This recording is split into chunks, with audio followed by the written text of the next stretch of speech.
parler du cadre légal, juridique et fiscal, je vais vous demander d'accueillir en les applaudissant nos trois intervenants. Monsieur Hicham Talbi, chef de la division du financement sectoriel et de l'inclusion financière à la direction du... Vous applaudissez pas le ministère des Finances. Direction du Trésor et des Finances extérieures au ministère de l'Économie et des Finances. Talbi, je vous en prie. Madame Ikhlas Mtioui, directrice gestion de l'épargne au sein de l'AMMC, l'autorité marocaine du marché des capitaux. Et Si Mohamed Hadid, gérant et associé au sein du cabinet Hadid Consultant. Alors, madame, messieurs, bienvenue. Prenez vos micros, vous êtes 2 contre 1, vous inquiétez pas, c'est pas grave, allez-y. Prenez vos micros. Est-ce que tout va bien? Oui, je vous remercie. Est-ce que les micros fonctionnent? Je fais juste ça pour voir si vous... tous les micros... Très bien. Si Hadid, c'est bon? Parfait. Bon, en tout cas, merci d'être avec nous aujourd'hui. Dans cette première phase qui va durer, il est 9h50, on va se donner jusqu'à 10h10, 10h15. Ensuite, on pourra ouvrir la salle aux questions, bien évidemment. Ça va être de retracer, même si on a eu un premier aperçu de l'historique de la titrisation au Maroc depuis 1999. Ma première question va être tout simplement de connaître les différents types d'avancées réglementaires qui ont eu lieu en termes de titrisation au Maroc. Il y a des grandes phases qui ont été décrites, qui ont été présentées également. Si on devait en prendre les principales, si on devait en retenir les principales, quelles sont-elles? C'est à lui. Merci. Tout d'abord, j'aimerais remercier les organisateurs pour avoir invité le ministère des Finances à prendre part à cet événement important. Oui, par rapport à votre question, peut-être je vais commencer un peu par replacer la titrisation un peu dans le champ du secteur financier dans sa globalité et des réformes qui ont été menées au cours des dernières années. En fait, les pouvoirs publics ont apporté un certain nombre de réformes qui visent en gros 3 piliers. D'abord, un peu la consolidation de la gouvernance du secteur financier à travers tout ce qui est révision des lois bancaires, AMMC. On a également attaqué tout ce qui est financement de la PME, inclusion financière, donc en agissant sur un certain nombre d'instruments. Et enfin, c'était la consolidation et le développement du marché de capitaux, avec une série de textes que nous avons mis en place. Les derniers, c'est les OPCI, les textes sur le capital risque et la titrisation, entre autres. La titrisation, comme ça a été mentionné sur la capsule, a été introduite dès la fin de l'an 99. Et donc, il a porté au départ uniquement sur les créances hypothécaires émises par les banques. Donc, déjà à l'époque... Donc, on était très limité à l'époque. C'était très limité. Établissement bancaire et seulement les créances hypothécaires, donc sur les crédits immobiliers. Oui, mais quand même, le Maroc à l'époque, il avait un peu l'avance par rapport aux pays de la région. Il l'a toujours. Donc, ce cadre légal a permis par la suite la réalisation d'une série d'opérations de financement très intéressantes au moment où la liquidité bancaire à l'époque, les débuts des années 2000, était un peu serrée. Et donc, on a vu 2-3 fonds qui ont été mis en place, notamment au profit d'une banque de la place. Par la suite, donc, vers l'année 2010, donc, il y avait une refonte importante de la loi sur la titrisation avec la loi 3306.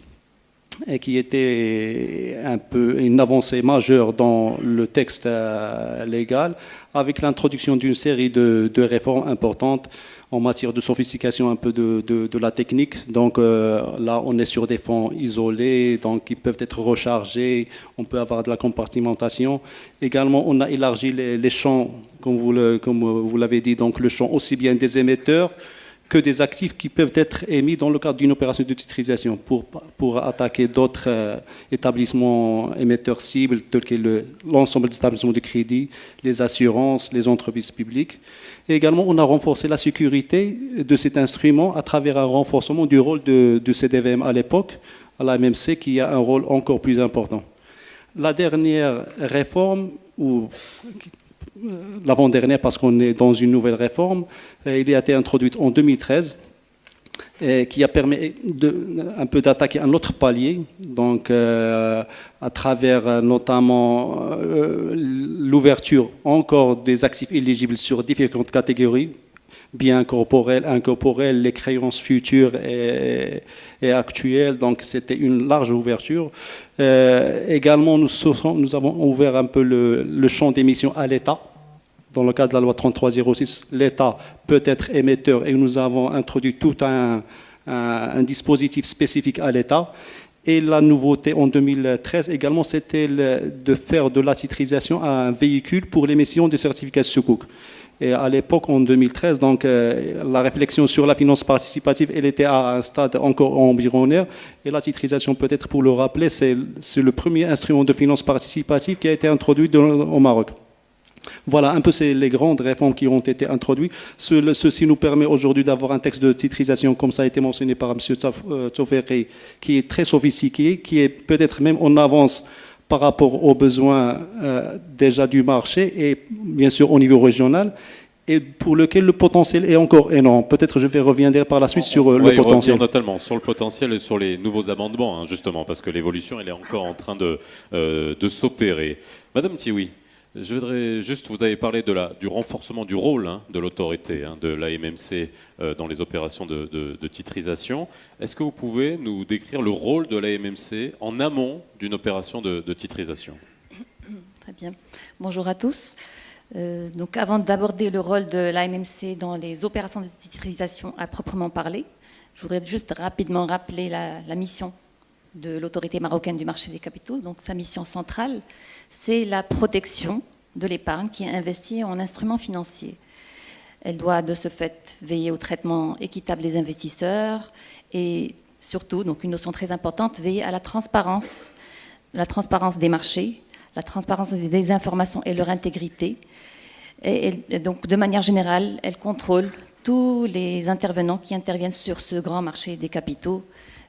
Ça va donc de la bourse, des sociétés de bourse, sociétés de gestion également, et aux organismes donc de placement, organismes de placement collectif en valeur mobilière, fonds de placement collectif en titrisation et autres. Donc son rôle dans les opérations de titrisation a été consacré par la loi 3306 que Hicham a citée, mais également par la loi sur la MMC. Et donc cette loi, donc, dans ses articles 33 et 34, prévoit que tout établissement gestionnaire qui souhaite lancer un fonds de titrisation doit soumettre un dossier à l'agrément ou bien à l'avis de l'AMMC. Donc on parle d'un agrément quand le fonds va faire un appel public à l'épargne. Quand le fonds ne fait pas appel public à l'épargne, il s'agit d'un avis que l'AMMC octroie. Mais les traitements au sein de l'autorité sont quasiment les mêmes. Et puis un autre chapitre assez important de cette loi, c'est le chapitre relatif au contrôle des fonds de placement collectif en titrisation. Toute une section de ce chapitre a été consacrée au rôle de l'AMMC dans le contrôle du fonds de placement collectif en titrisation, mais également de tous les intervenants de ce fonds, l'établissement gestionnaire, l'établissement dépositaire. Les initiateurs également sont soumis au contrôle de l'AMMC puisqu'ils ont recours à ce véhicule de financement. Et ce que dit la loi, c'est que l'AMMC peut diligenter des enquêtes auprès de ces établissements. Elle peut demander tout document, toute information nécessaire donc à l'appréciation du fonds de titrisation et de son fonctionnement tout au long de sa vie. Plus concrètement, donc, comment se matérialise ce contrôle au départ de l'opération et tout au long de sa vie. Au départ, l'établissement gestionnaire soumet un dossier à l'autorité, un dossier qui doit comprendre le règlement de gestion du fonds, le document d'information qui sera visé si le fonds fait appel public à l'épargne. La société de gestion doit soumettre également toutes les conventions régissant les relations du fonds avec ses intervenants. Et là encore, donc, c'est à la fois l'établissement initiateur, le dépositaire, l'établissement de recouvrement, s'il est fait appel à un établissement indépendant pour le recouvrement des créances ou bien des actifs titrisés, le gestionnaire des actifs, si là encore il y a un autre établissement qui s'occupe de la gestion des actifs.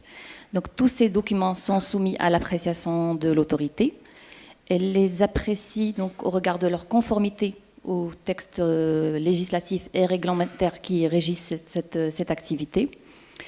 Elle apprécie ce que l'autorité donc, attache. Donc, elle attache une grande attention à la qualité à la nature et à la qualité des actifs qui vont être titrisés. Il faut déjà qu'ils soient éligibles de par la loi, mais il faut également qu'il ait un potentiel de génération de flux, de flux de trésorerie qui vont servir à rémunérer les investisseurs qui vont investir dans le fonds de titrisation. Elle s'intéresse aux modalités de rémunération de ces investisseurs. Il faut qu'elles soient claires, qu'elles soient bien définies dans toute la documentation du fonds. Vous avez un regard, excusez-moi de vous arrêter sur ce point-là, Oui. vous avez un regard précis sur le niveau d'évaluation, le niveau de pricing justement de ces titres, parce qu'on va en parler tout à l'heure sur la manière avec laquelle on price ces Oui, opérations. non. Donc l'autorité ne regarde pas le niveau de pricing à proprement parler et donc les spreads offerts par exemple aux investisseurs, mais ce qu'elle regarde, c'est comment cette rémunération va être structurée, va être construite. Quelle est la base de la rémunération qui va être servie aux investisseurs? Par exemple, une créance, on va regarder les échéanciers de paiement de cette créance. On va regarder donc les décalages entre les dates où les créances, donc on va recouvrer le produit des créances et les dates à lesquelles l'investisseur va être payé, les différents décalages, comment la trésorerie du fonds va être gérée donc, lors de ces dates, lors de ces décalages de trésorerie, etc. Donc elle regarde la structure et elle apprécie, mais les taux, disons, de rémunération ne sont pas appréciés par l'autorité. C'est à l'investisseur de les apprécier et de voir s'il veut aller sur cette opération au vu du risque qu'elle présente et de la rémunération associée à ce risque. Donc, pour ne pas, donc, je préfère donc, même si ça prend un peu de temps, donc il y a également les facteurs de risque du fonds de titrisation. C'est un élément très important de la documentation. On s'assure que tous les risques liés à la structure sont bien explicités au niveau de la documentation. Il faut qu'ils soient bien clairs, qu'ils soient exhaustifs. Ce qui exige également, c'est que les mécanismes de couverture de ces risques soient également donc, dans la documentation. Il faut que ce soit des mécanismes de couverture bien réels, donc que ce ne soit pas juste des mécanismes de couverture fictive. Et puis, autre chose, donc, on regarde, oui, donc, pour l'actif, et donc là c'est plus spécifiquement pour le document d'information du fonds qui va être donné aux investisseurs. Il faut que l'information relative aux actifs soit très, très, très complète, exhaustive. Donc on regarde si l'investisseur aura accès à l'historique du comportement de cet actif qu'il va acquérir, son historique, son potentiel de génération d'un revenu, et puis donc comment sera géré le défaut de paiement, comment il sera géré si jamais il survient. Alors je reviendrai sur les règles prudentielles bien évidemment, parce qu'il y a une question clé que je vais vous poser, que beaucoup de gens se posent également lorsqu'on parle de titrisation, j'y reviendrai. Sihdid, là on vient de parler de revenus, on est quand même dans un objectif qui est de titriser pour que des investisseurs à la fin partent, on a bien vu, en se rémunérant avec le cash flow des actifs, donc il y a un revenu à toucher. Fiscalement, comment sont traitées ces opérations de titrisation? Est-ce qu'il y a une fiscalité particulière et quelle a été l'évolution de la fiscalité en la matière? Merci Faisal. Avant de parler de la fiscalité, je tiens d'abord à remercier CDG Capital, Maghreb Titrisation, de nous avoir donné l'occasion de nous réunir aujourd'hui pour discuter et démystifier, je pense, ce concept de titrisation qui souvent fait peur aux opérateurs et initiateurs de ces opérations. Sur le plan fiscal, la législation fiscale marocaine reconnaît depuis longtemps la titrisation, puisque une exonération totale a été accordée au fonds de titrisation, donc depuis longtemps. Puis, par la suite, les investisseurs et la rémunération qui est versée par le fonds aux investisseurs a été également traité depuis longtemps par l'article 14 du Code général des impôts qui qualifie donc cette rémunération comme étant des produits de placement en revenu fixe, comme étant un intérêt. D'accord ? Donc la rémunération versée aux investisseurs donc, est un intérêt. Donc ces deux choses-là existent dans le Code général des impôts depuis longtemps. Mais ça a été tout à l'heure, aussi bien sur le plan fiscal, l'année 2013 était une année historique. Parce que c'est là où réellement le législateur fiscal a quand même fait une avancée extraordinaire en consacrant justement le principe de neutralité de l'opération de titrisation et en fait le fait que c'est une opération de financement. Et comme la loi 3306 a étendu donc les actifs éligibles à beaucoup de choses, donc on peut titriser tout élément d'actifs, c'est posé donc la question de le traitement de la plus-value qui serait dégagée par l'établissement initiateur au moment où il a titrisé, où il sort de son actif, parce que le principe, c'est de sortir de l'actif, du bilan, l'élément titrisé, l'actif titrisé. Donc, et on a de la trésorerie qui rentre. Et on a de la trésorerie qui rentre. C'est important comme aussi de le rappeler. On peut tout à l'heure faire un petit rappel aussi sur le traitement comptable. Mais sur le plan fiscal, c'est poser donc cette question fondamentale du régime fiscal de cette plus-value. Donc, la loi de finances 2013 est venue pour consacrer le principe de neutralité. Donc, la plus-value qui serait dégagée n'est pas imposable, d'accord? Et sauf que en 2013, on est resté sur les actifs immobilisés. Les actifs immobilisés, alors que la loi elle-même de la titrisation vise n'importe quel actif, qu'il soit immobilisé ou dans les stocks ou ailleurs. Et en fait, le panorama est complété par la loi de finances 2017, qui a justement consacré, encore une fois, le principe de neutralité de l'opération, quel que soit l'élément ou quel que soit le compte comptable auquel l'actif titrisé est comptabilisé. Donc aujourd'hui, à partir donc de 2017, la neutralité pour l'établissement initiateur de l'opération de titrisation est consacrée, quel que soit donc l'élément d'actif titrisé, qu'il soit en immobilisation, qu'il soit en stock, des créances ou autre. Donc la plus-value qui est dégagée donc n'est pas immédiatement imposable. Ce qu'il faut aussi rappeler, c'est que le panorama en 2013 a été également complété, puisqu'il y a aussi une neutralité fiscale en termes de droit d'enregistrement, puisque tous les actes donc, qui se rapportent à la titrisation, à la création, à l'acquisition des actifs, à la rétrocession des actifs à l'établissement initiateur, donc tous ces actes-là sont exonérés donc, des droits d'enregistrement. Et également, même la conservation foncière qu'on a souvent ou qu'on oublie souvent, pour la titrisation, donc il y a une exonération qui a été également apportée par la loi de finances 2013. Donc le principe, Faisal, c'est la consécration en fait de principe de neutralité, que la titrisation est une opération de financement. Donc d'abord, il reste une opération de financement, ce n'est pas un mécanisme d'optimisation quelconque, mais c'est une opération de financement. Donc fiscalement, c'est une bonne affaire.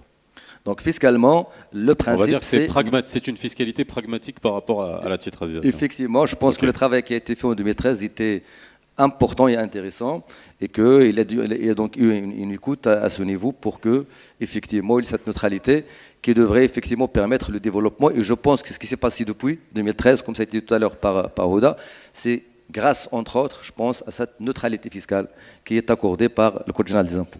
Merci Cédine. Alors, avant qu'on revienne aux règles prudentielles, on l'a bien précisé tout à l'heure, toute cette évolution d'un point de vue réglementaire. Le 21 novembre dernier, des amendements ont été déposés. Qu'est-ce qu'on peut espérer pour la suite de l'évolution du processus réglementaire? Qu'est-ce qu'on peut attendre de ces amendements? Oui, effectivement, nous avons introduit au niveau du Parlement depuis novembre dernier un nouveau projet d'amendement, c'est la loi 69-17, projet d'amendement de la titrisation. Principalement, cet amendement vise un peu à adapter la loi et à revoir la loi sur le volet certificat de Sukuk. Comme je mentionné tout à l'heure, donc dès 2013, nous avons introduit un traitement légal, réglementaire au niveau de la loi 3306 sur l'émission des certificats de Sukuk, à un moment où on était déjà au départ de la réflexion sur la finance participative. Donc en fait, il n'y avait pas assez de visibilité à l'époque. On était précurseurs. La loi bancaire qui a introduit tout ce qui est banque participative et le code des assurances sont venus après 2014-2015, ce qui fait qu'aujourd'hui, donc après 2 ans d'exercice, on a plus de visibilité. On a une meilleure connaissance un peu du besoin, aussi bien des banques participatives, des investisseurs, ce qui nous fait un peu orienter vers les améliorations et à introduire au niveau de la loi. Donc voilà, donc c'est un amendement qui vise globalement à apporter certains éclaircissements et compléments au niveau de tout ce qui est émission de certificats de Sukuk. En premier, nous avons essayé de revoir la définition des certificats de Sukuk. Dans le texte actuel, on est sur une définition assez limitée. Donc, bon, sans entrer dans le détail technique sur la définition, donc ce sont des choses un peu techniques sur lesquelles je ne vais pas revenir, mais l'idée c'est d'élargir un peu la définition de la loi afin de permettre l'émission de tout type de certificats de sukuk, type Murabaha, Mudaraba, Musharaka, les certificats d'investissement. Donc, la loi ou le projet en cours d'examen au niveau du Parlement permettra cette extension. Un deuxième élément qui est apporté par l'amendement, c'est la clarification des relations avec les CSO. Comme Alors, j'ai attendez, dit, je vais juste vous couper avant que vous Oui. continuiez parce que j'ai une question sur notamment les soukouk qui arrivent. Je vous rappelle que certains d'entre vous utilisent le site. Continuez à l'utiliser, c'est bien, c'est la première. Alors, elle est pour vous, c'est Talbi, et ça concerne les soukouk. J'ai une question dans l'auditoire. Est-ce que l'introduction des certificats de soukouk sur le marché des capitaux marocains permettra de contribuer à la dynamisation de l'économie nationale, notamment en facilitant le financement des entreprises? Question plus générale sur les soukouk. oui, certainement, certainement. En tout cas, la philosophie, à mon avis, de la finance islamique dans sa globalité, ou la finance participative, devrait permettre d'apporter un peu des compléments à la finance conventionnelle, d'une manière générale, aussi bien pour la banque participative ou le marché de capitaux. Cette industrie nouvelle apporte un certain nombre d'éléments intéressants en matière de structuration. Donc là, sur des contrats qui sont un peu révolutionnaires lorsqu'ils sont bien utilisés. Donc des contrats de type Modaraba, ce sont des contrats dans lesquels un investisseur peut aller travailler avec un entrepreneur pour financer un nouveau projet, avec certaines conditions qui sont particulières, des contrats de type Mourabaha sans revenir. Donc ils offrent de nouvelles solutions qui viendraient certainement compléter l'offre aujourd'hui existante. Donc pour moi, j'estime qu'il y a un énorme potentiel, aussi bien pour la banque que pour le marché de capitaux, qui a l'avantage, un peu à la différence de la banque participative, il permet plus de flexibilité et de souplesse en matière de structuration. Donc ce ne sont pas des contrats types. Donc on aura des montages de type sukuk qui sont au cas par cas, par rapport à des petites entreprises, par rapport à des grandes entreprises, par rapport à des groupes. Et donc voilà, donc je pense que ça devrait apporter des réponses complémentaires à ce qui est aujourd'hui offert par la finance conventionnelle. Merci. Alors, je vous laisserai continuer, mais j'ai quand même une question sur les règles prudentielles.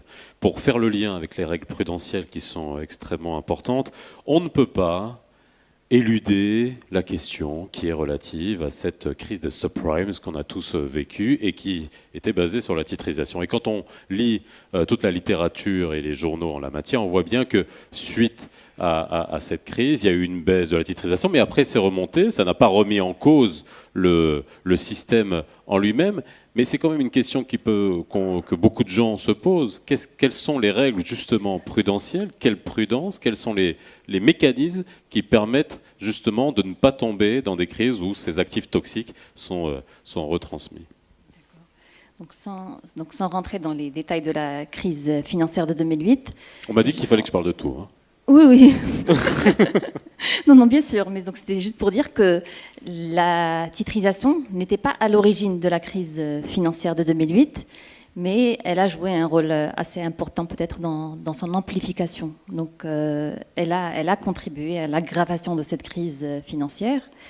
Donc les explications à cela, c'est qu'il y a eu des dérives. Il y a eu des dérives, et les dérives sont toujours possible sur tous les marchés. Effectivement, il faut qu'il y ait des régulateurs forts, des régulateurs très présents pour pallier à ces dérives. Il y a eu des dérives sur peut-être la nature des actifs qui étaient titrisés. Donc, il y avait des actifs toxiques qui étaient titrisés. Il y a eu des dérives également dans les structures qui étaient utilisées. Donc, c'était des structures assez complexes, très complexes. On a vu des cas où donc un même actif pouvait être titrisé, retitrisé plusieurs fois. Et donc là, quand il y a un défaut, c'est le défaut en cascade. Donc là, ce sont, je pense, les principales dérives. Donc elles sont liées à la fois à la nature de l'actif, donc qui peut être toxique, et également aux structures qui peuvent être très très complexes. Et après, on ne s'y retrouve plus. Il y a notamment l'exemple de la titrisation synthétique qui se fait non pas par la cession d'un actif. Donc il n'est pas cédé au fonds de titrisation, mais c'est le fonds acquiert juste un dérivé qui lui permet de s'exposer au risque de crédit de cet actif-là. Donc là, c'est des choses effectivement donc suite à la crise de 2008, les opérations de titrisation de par le monde se sont ralenties. Il y a eu de moins en moins d'opérations, et les régulateurs donc se sont penchés sur la question. Il y a eu des consultations qui ont été faites de par le monde pour voir donc comment relancer ce marché.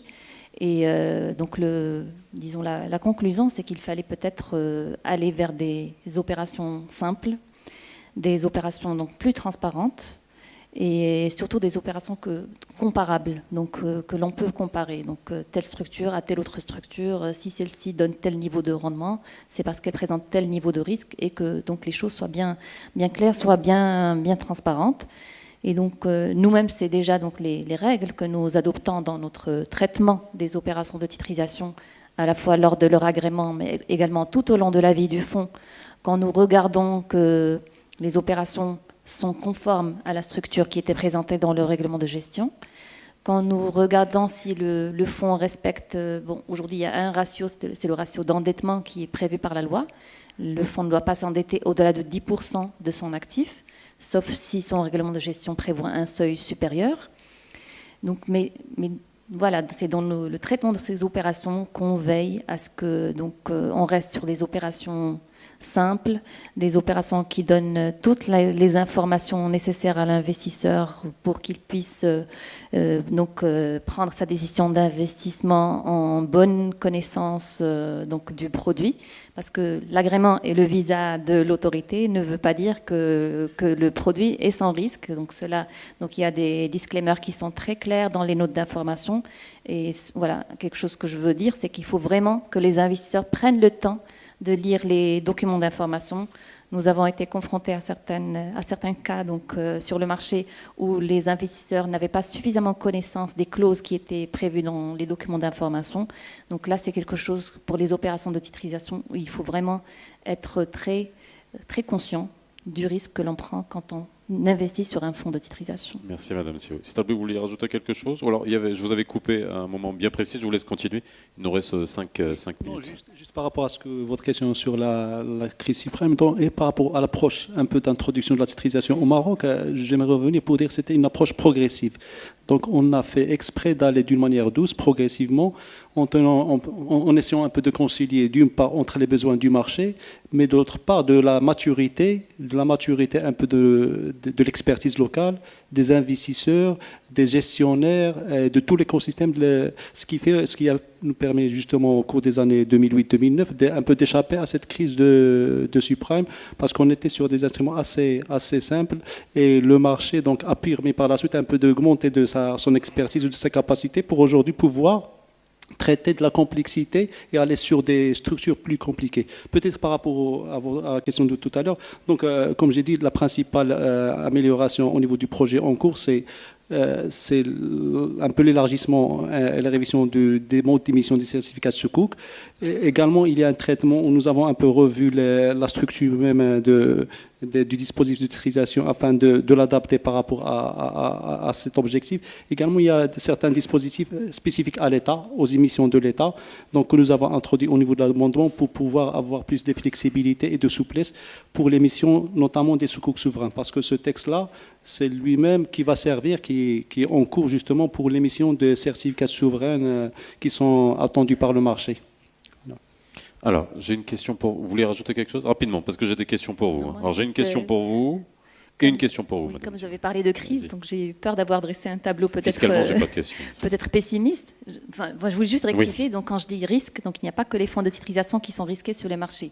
Tout investissement en instruments financiers est risqué. No risk, no money. Voilà, c'est la règle. Tout à fait. Donc voilà, je voulais juste rectifier le tir au cas où j'aurais été un peu trop négative. Madame Thiaou, j'ai une question très concrète. Ce sont sur les délais de traitement d'une opération de titrisation. Combien de temps ça dure? C'est une question sur Twitter? Oui. Oui, donc normalement, le traitement se fait en 30 jours. Donc une demande d'agrément de fonds de titrisation, donc ce sont 30 jours.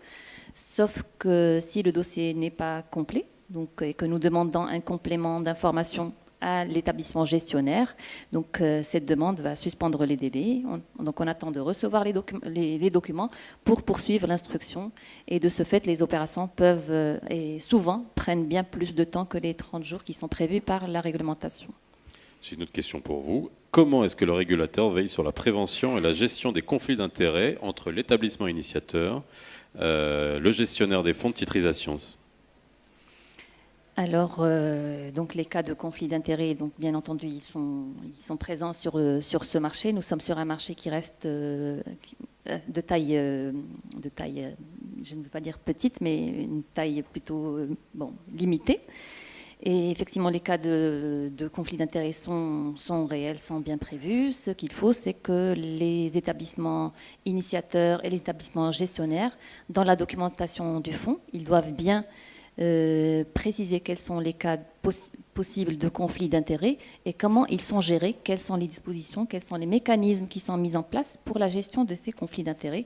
Et tout cela doit être bien précisé dans les documents, notamment le document d'information du fonds, pour que là encore, l'investisseur il ait pleinement conscience des risques au sein de la structure. Sahdid, vous voulez peut-être rajouter quelque chose? Parce que c'est vrai qu'on a parlé des impôts, si vous voulez vous rajouter quelque chose, vous avez peut-être un appel. On a bien compris que la neutralité était respectée, qu'on avait une fiscalité plutôt pragmatique par rapport à ça. Est-ce qu'il y aurait des améliorations ou des demandes? Vous avez le ministère en face? Je pense que en fait, les améliorations sont toujours nécessaires. D'ailleurs, loi de finances 2017, j'ai oublié de le dire, il a accompagné aussi l'émission de secours par l'État en introduisant une disposition qui permet l'exonération de la TVA, etc. Mais ce qu'on peut dire, c'est que globalement, le dispositif, il existe. Il y a peut-être des confirmations beaucoup plus de certains traitements qui sont faits. Donc je pense que c'est beaucoup plus l'administration fiscale qui peut, parce que bon, il y a certaines options de traitement qui sont retenues en pratique. Et peut-être c'est la confirmation en fait, de la conformité de ces traitements qui peut être nécessaire ou qui peut être sollicité. Sinon, globalement, comme je l'ai dit au départ, le dispositif fiscal accompagne l'opération et le traitement comme étant une opération donc, de financement. Bien, merci à vous. On va allumer la salle et on va voir s'il y a des questions, à part les questions que vous avez posées. Alors, j'ai monsieur devant, est-ce qu'on peut amener un micro? Je vous demanderai, monsieur, de bien vouloir vous lever. On va vous amener un micro, de vous présenter et de poser votre question. Alors, s'il fonctionne, c'est mieux. Est-ce qu'on peut allumer le micro de monsieur? Allez-y, je vous en prie. Oui, je dois me présenter. Si vous voulez. Mustafa Moussaoui, ancien cadre de banque, actuel enseignant universitaire. Je vais poser une question tout à fait concrète. L'État, aujourd'hui, est à l'origine d'énormes retards en ce qui concerne les créances de certaines entreprises. Donc l'État est toujours solvable. Les entreprises ont dans leur actif des créances sur l'État. Est-ce qu'il y a eu des opérations de titrisation dans ce sens-là pour essayer de vider un peu le bilan de l'entreprise et créer un peu de liquidité? Je rappelle qu'en 1980, la loi Dailly en France a pris cet aspect-là sous l'angle de la mobilisation des créances commerciales ou publiques. Aujourd'hui, il y a la titrisation et il y a probablement un gisement qu'il faudrait exploiter. Voilà ce que je voulais poser comme question. Merci beaucoup. Qui veut intervenir? Un gros volume de créances sont le fait des commandes de l'État. Oui, effectivement. Bon, c'est une question. Bon, la titrisation pourrait servir. Pourrait servir comme véhicule pour un peu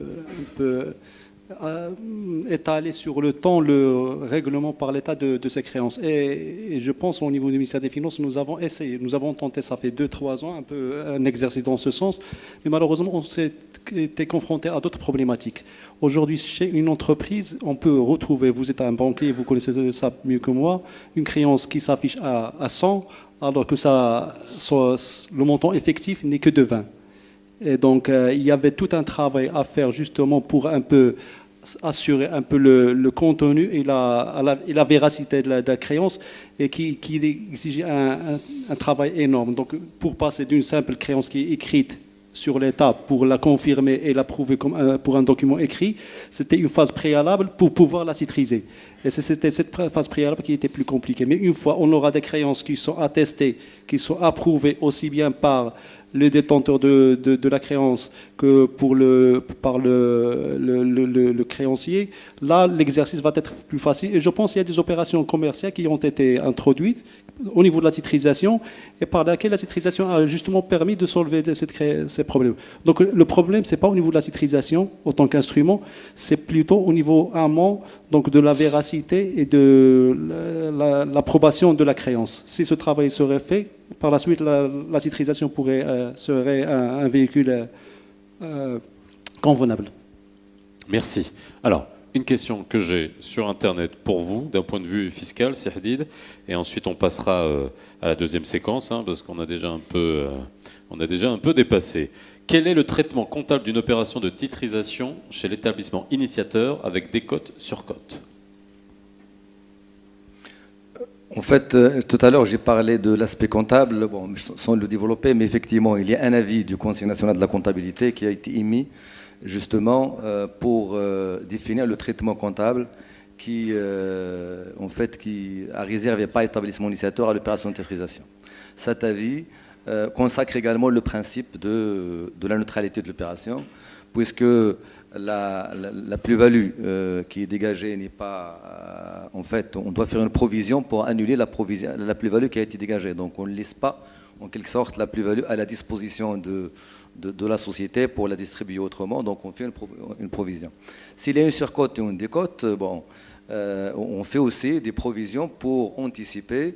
Si on va acheter à un prix supérieur ou inférieur, on fait également des provisions pour anticiper sur ça. Mais l'avis, donc, il est très clair. Les opérationnels, en fait, Maghreb Titrisation également, Fouad notamment a participé à la rédaction de cet avis. J'avais le plaisir d'être également à ce comité qui avait travaillé sur cet avis. On était 3 ou 4 personnes. Et le principe, c'est la neutralité. La plus-value, on la neutralise avec une provision pour risque. S'il y a une surcote, on décote. Si on doit acheter à un prix supérieur, donc on anticipe donc par des provisions pour constituer donc les fonds nécessaires à cette acquisition.